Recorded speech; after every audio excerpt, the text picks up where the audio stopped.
Hola, qué bueno que estás nuevamente con nosotros a través de nuestro canal aquí en YouTube, a través de esta plataforma. Para mí es un placer nuevamente estar contigo y poder tener este tiempo de conversación. Por cierto, es el inicio de la serie Reconstrucción. Así que quiero animarte a que en los próximos minutos te prepares para anotar, para leer, para conversar conmigo o para conversar con quienes lo estés viendo este video, este podcast, para aprender, para ver qué Dios quiere enseñarnos a través de este tema.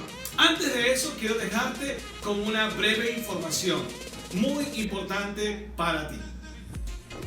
Hay tres cosas que hacemos en Mosaico, que son tres cosas de cómo tú puedes ser parte de este movimiento. El primero de ellos es el buzón de oración. Justo ahorita está saliendo aquí en pantalla el link, el QR de nuestro buzón de oración. Hay dos maneras de cómo puedes hacerlo. Con tu cámara puedes poner la cámara de tu teléfono y escanear el código. Te va a mandar de una vez al formulario. Si no puedes hacerlo con tu cámara, no te preocupes. En el link de la descripción, aquí abajo, en la descripción del video, vas a tener el link, simplemente le vas a pulsar allí y te va a mandar automáticamente al buzón. Puedes colocar allí, nuestro equipo de intercesión se conecta todos los domingos para orar por estos motivos de oración.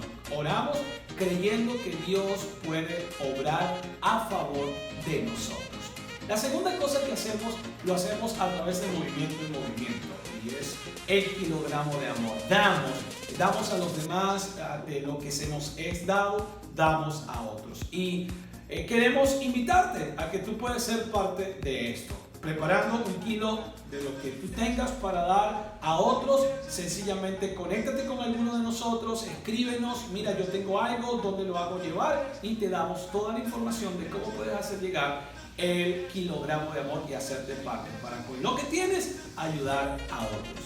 Y lo tercero es que quienes hemos llamado Mosaico su casa, quienes hemos dicho Mosaico es mi familia, es mi casa, y hemos asumido con el compromiso con la iglesia local, damos también de nuestros donativos, damos comprometidos a través de nuestros diezmos, pero también damos con un corazón generoso a través de nuestras ofrendas. Justo en pantalla están saliendo los datos de cómo tú puedes ser parte a través de tus finanzas con pago móvil, o puedes hacerlo a través de PayPal y otras maneras. Puedes escribirnos, mira, yo tengo para hacerlo de otra manera. Simplemente tú nos escribes, nos ponemos en contacto y así puedes entonces también ser parte de esto.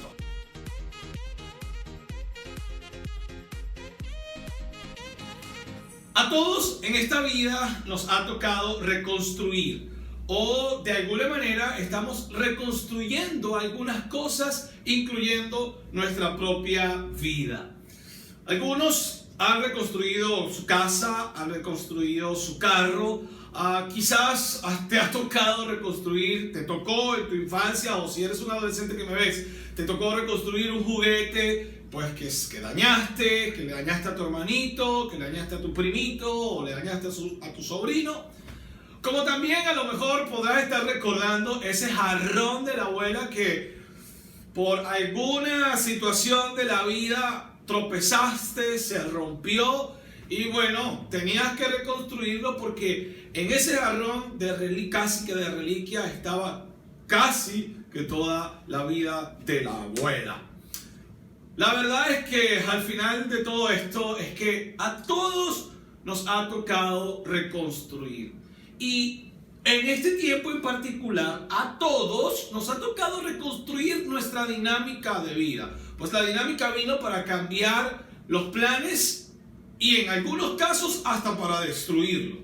Estarás de acuerdo conmigo que en algunas reconstrucciones lo hemos hecho por simple aburrimiento, porque ya quiero cambiar esta manera en que tengo la casa, o porque, qué sé yo, o por algún accidente que tuviste y bueno, tocó reconstruir el carro.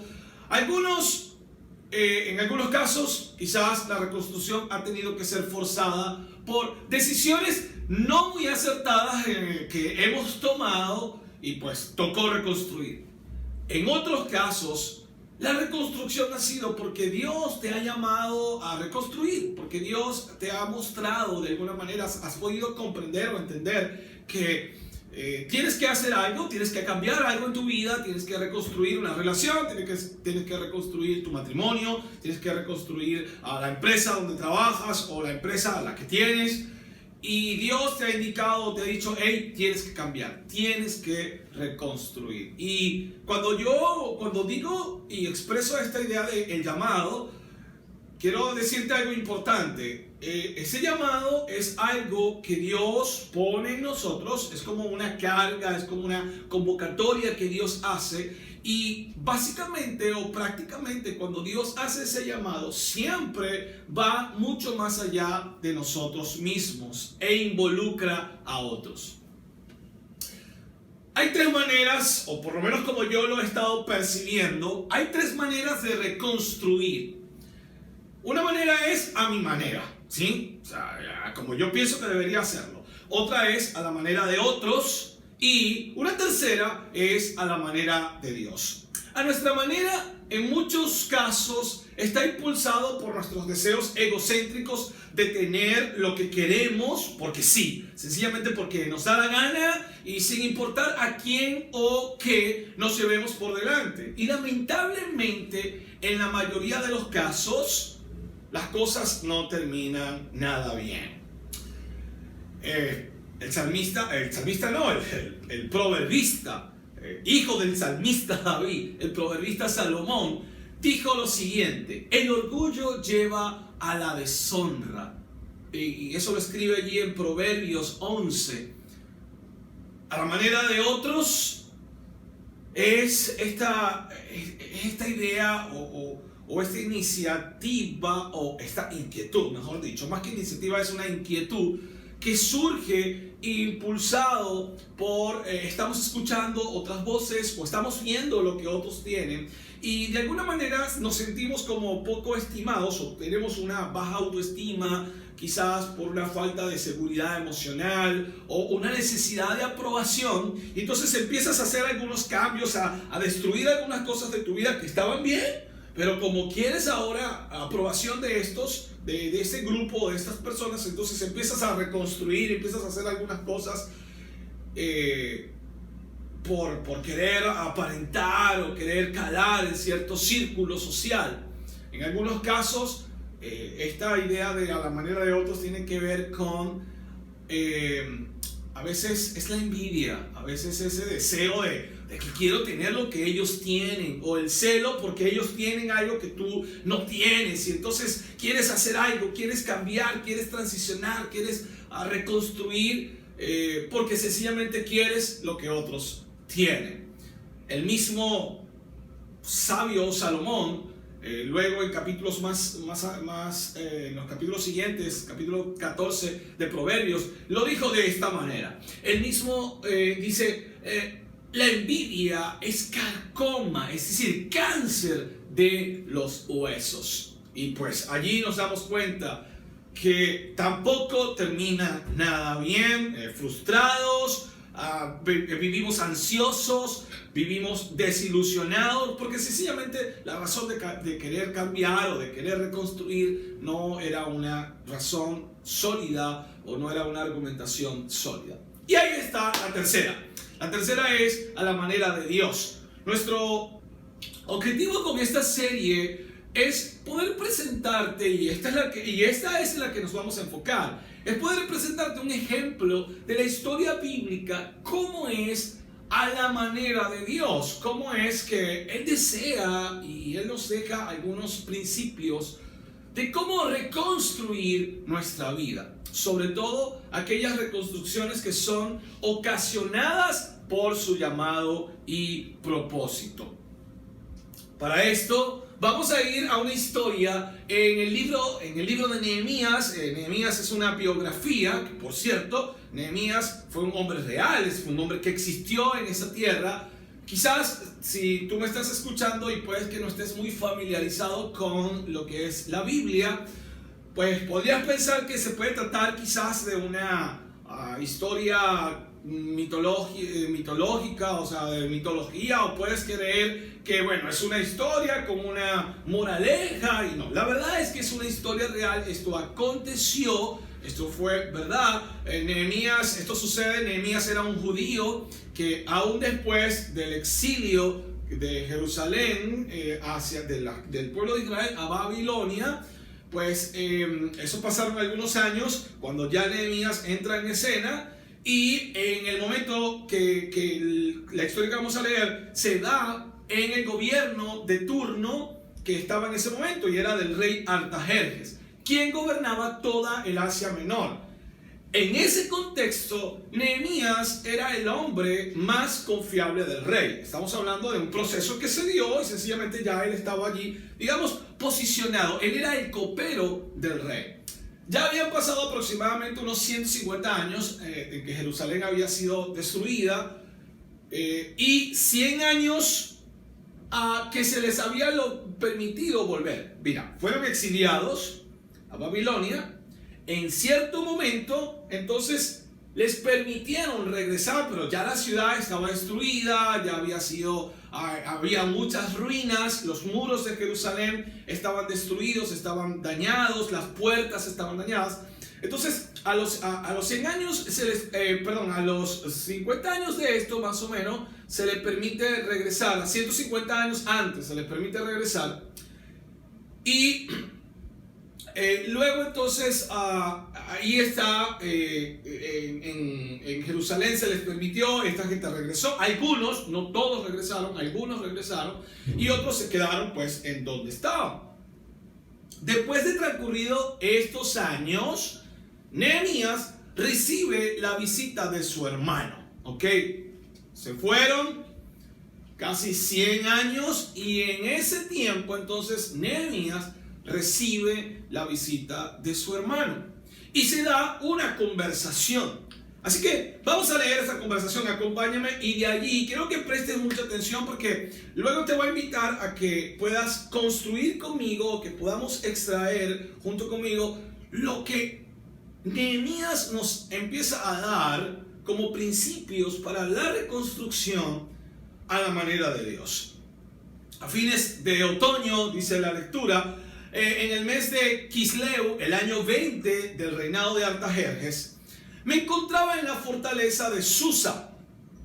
Ananí, uno de mis hermanos, vino a visitarme con algunos hombres que acababan de llegar de Judá, y les pregunté por los judíos que habían regresado del cautiverio y sobre la situación en la que estaba Jerusalén.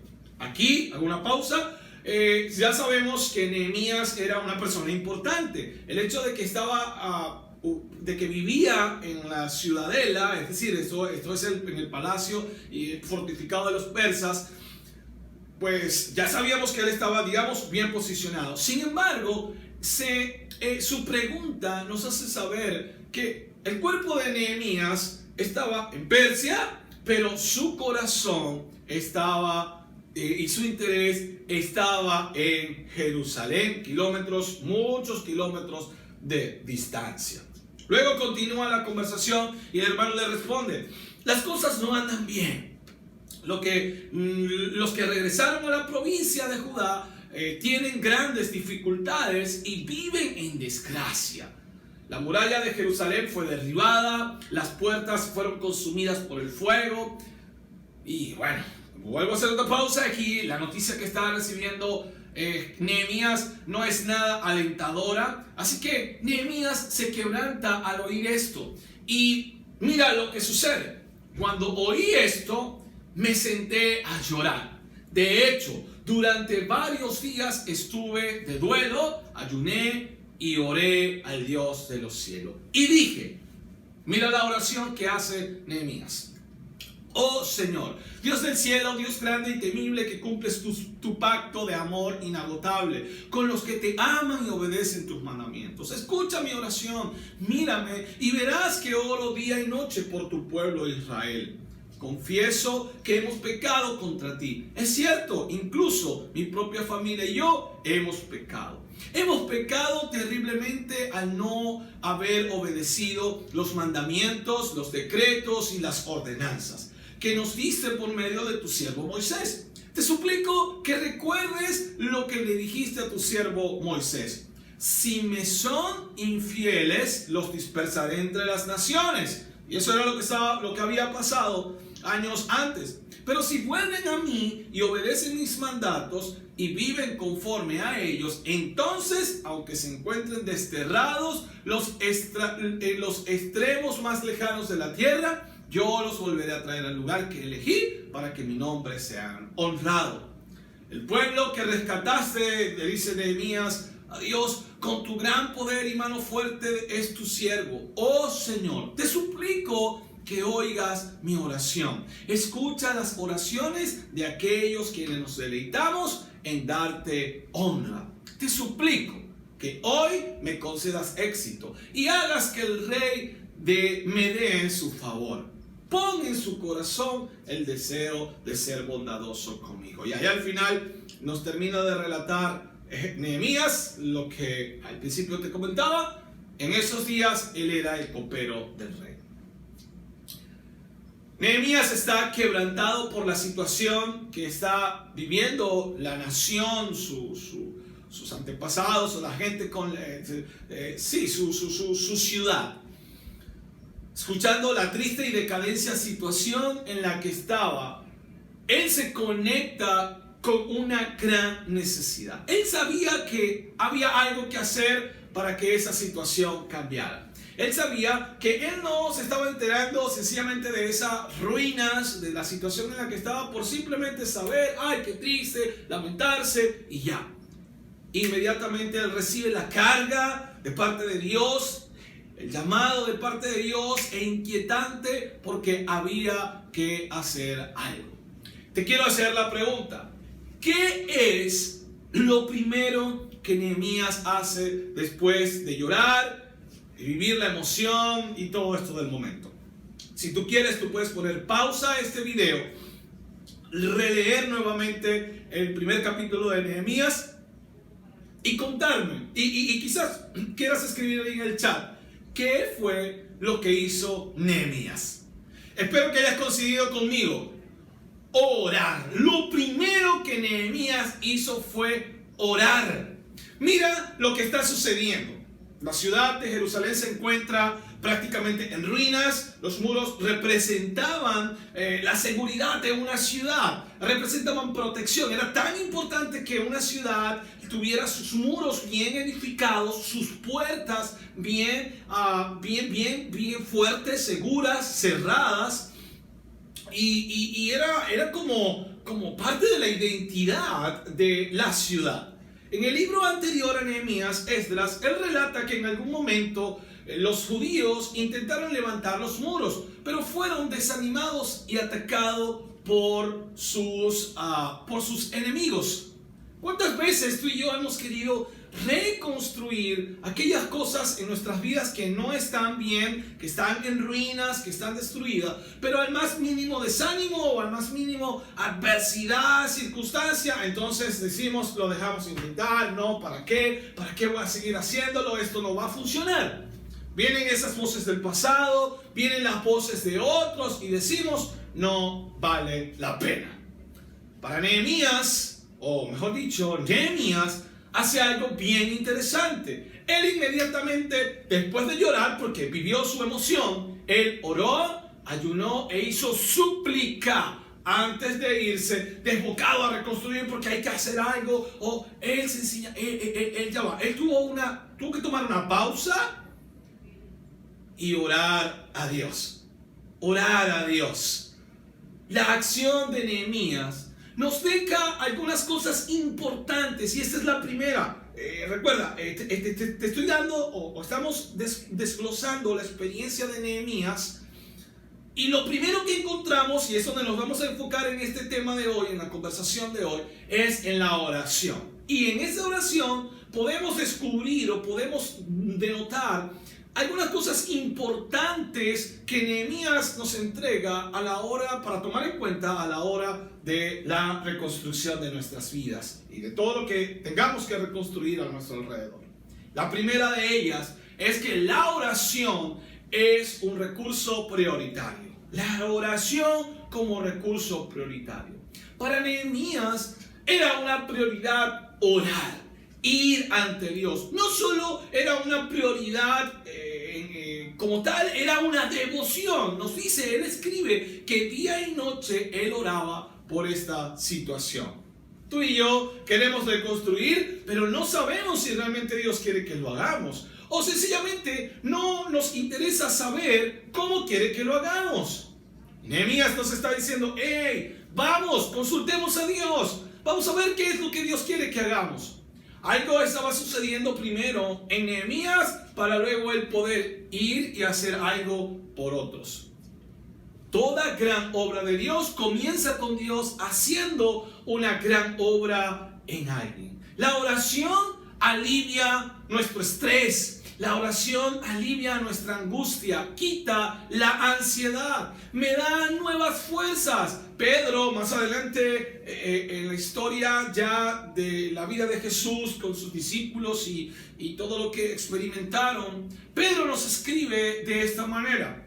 En su capítulo, el capítulo 5, verso 7, pongan todas sus preocupaciones y ansiedades en las manos de Dios, porque Él cuida de ustedes.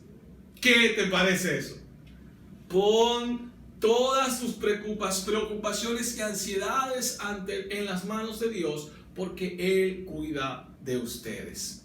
A través de la oración tú y yo podemos ir y colocar nuestra ansiedad a Él. Y quiero decirte esto, no oramos para torcer la voluntad de Dios, oramos para rendir nuestra voluntad a Él. ¡Qué increíble! ¡Qué increíble cuando tú entiendes que tú vas ante Dios en oración para rendir tu voluntad y aceptar la de Él! La oración nos da la fuerza. Cuando esperamos en el Señor en oración, Él renovará nuestras fuerzas. Posiblemente la renovación de la fuerza va a venir para que sigamos esperando para escuchar lo que Él quiere decir. Lo segundo que vemos de la oración de Nehemías es su dependencia de Dios. Nehemías no va a otros dioses, Nehemías no va primero a donde los amigos. Lo primero que él hace es ir para oír a Dios. Eso nos muestra una absoluta dependencia de Dios. Él sabía que solo Dios era quien podía guiarlo para resolver este asunto, esta situación que lo estaba cargando. Que realmente era un caso que fue una carga y que realmente fue un llamado de Dios para él. Entonces, si Dios fue quien puso el llamado, no hay nadie mejor para decirle cómo hacer y cómo llevar a cabo lo que tenía que llevar a cabo para solucionar el problema. Dios va a permitir que nosotros seamos infructíferos para exponer nuestra necesidad de dependencia de Él. Se ve de esta manera. Muchas veces tú no vas a poder avanzar en algunas relaciones. Muchas veces tu matrimonio va a estar estancado.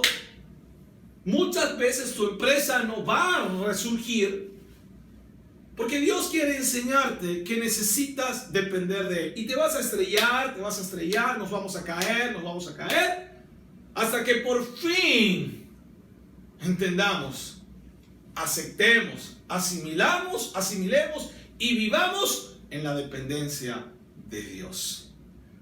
Así que allí está esta idea de cómo depender de Dios. Para reconstruir esta casa, una casa, va a ser necesario eliminar los escombros.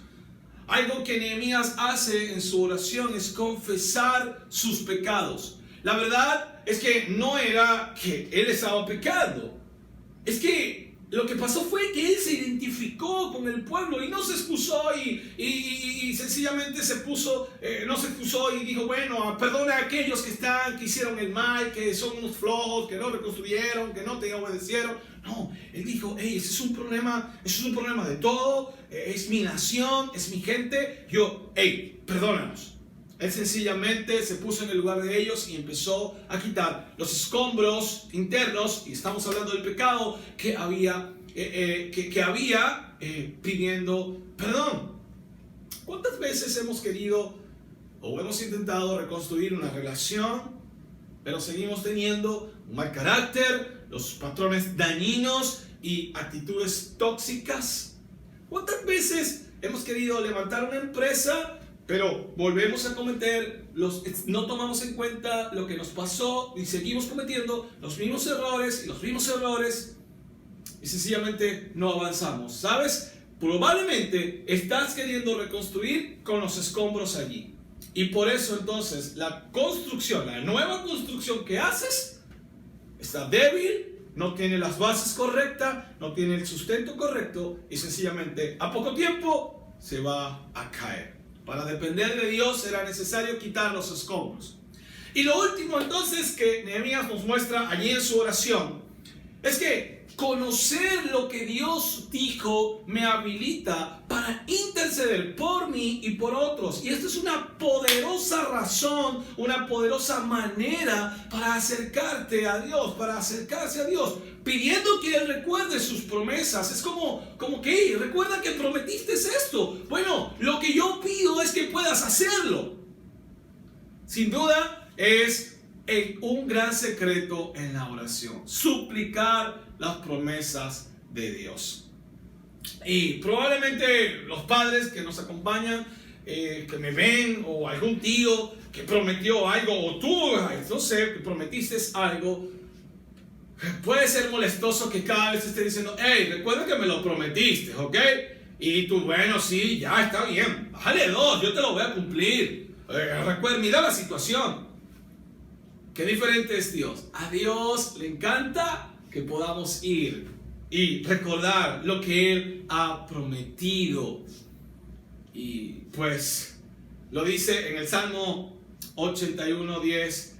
La Biblia escribe de esta manera: Dios le dice a su pueblo: abre tu boca y yo lo llenaré. Dios no abrirá su almacén, quiero decirte esto, hasta que abramos nuestras bocas pidiéndole que Él cumpla sus promesas, en algunos casos. Así que allí está. Lo primero que Nehemías hace para reconstruir es orar. Y ahí están las 3 cosas que aprendemos de Nehemías en su oración. La oración como recurso prioritario, la dependencia de Dios y conocer sus enseñanzas, conocer lo que Él dijo, cómo lo dijo, para quién lo dijo y qué aplica hoy y que sigue siendo perdurable hoy para nosotros en este día. Esto se convierte en tus muros. Cuando tú haces esto, tú empiezas a reconstruir internamente los muros espirituales en tu vida. Así que evalúa. Quiero que ahora evalúes. Ya estoy terminando. Evalúa. ¿Cómo has estado reconstruyendo las cosas en tu vida? ¿Lo has estado haciendo a tu manera, a la manera de otros o a la manera de Dios? Sé honesto y sincero con tu evaluación. Y quiero preguntarte, ¿qué vas a hacer en esa invitación a reconstruir tu vida? A reconstruir lo que tengas que reconstruir. Pues si quieres, anótalo en nuestros comentarios, en nuestro chat, o escríbenos, conéctate con nosotros y queremos acompañarte a la reconstrucción que Dios pueda estar invitándote a hacer. Gracias por estar con nosotros. No dejes de conectarte nuevamente con nosotros para nuestra segunda entrega de Reconstruyamos. Dios te bendiga.